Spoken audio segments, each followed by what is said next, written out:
সব মানুষ পাগলের মতো মাতালের মতো হয়ে যাবে। ইসরাফিল ফু দিবে, জমিনের মধ্যে ভূমিকম্প শুরু হবে, বিকট শব্দে আওয়াজ হবে। আল কারিআতু মাল কারিআ। আল্লাহ তাআলা এই কথাগুলো বহুভাবে বহু আয়াতে বুঝাইতে চাইছেন। বুঝাইয়া বলছেন, বান্দা একদিন তুমিও শেষ হবা, আমার এই সৃষ্টি জগৎ শেষ হবে, হাসরের মাঠ কায়েম হবে। তো এখানেও আল্লাহ তাআলা বলছেন, কাল্লা ইদা দুক্কাতিল আরদু দাক্কান দাক্কা। সাবধান বান্দা, মনে রেখো এই জমিন একদিন চূর্ণ বিচূর্ণ হয়ে যাবে।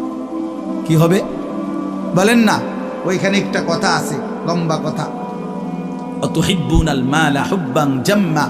আল্লাহ তাআলা বলেন, বান্দা দুনিয়ার মাল আর সম্পদের ভালোবাসাটাকেই তোমরা খুব গভীরভাবে দিলের মধ্যে বসায় লাইলা।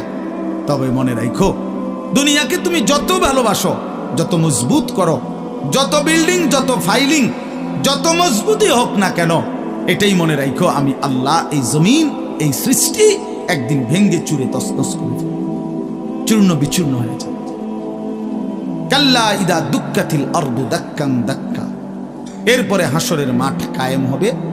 তো হাসরের মাঠের দৃশ্যটা আল্লাহ তুলে ধরছে, যে হাসরের মাঠ কায়েম হবে, মানুষগুলো সব দাঁড়ানো থাকবে, আদম থেকে ইসরাফিলের ফু পর্যন্ত। এই দাঁড়ানো অবস্থায় আল্লাহ তাআলা বলতেছেন, ওয়াজা রাব্বুক। আল্লাহ তাআলা মহান আল্লাহ পাক, তিনি তার শান অনুপাতে হাসরের ময়দানে উপস্থিত হবেন। ওয়াল মালাকু সাফফান সাফফা। কোটি কোটি ফেরেশতা সারিবদ্ধভাবে লাইন ধরে দাঁড়াবে।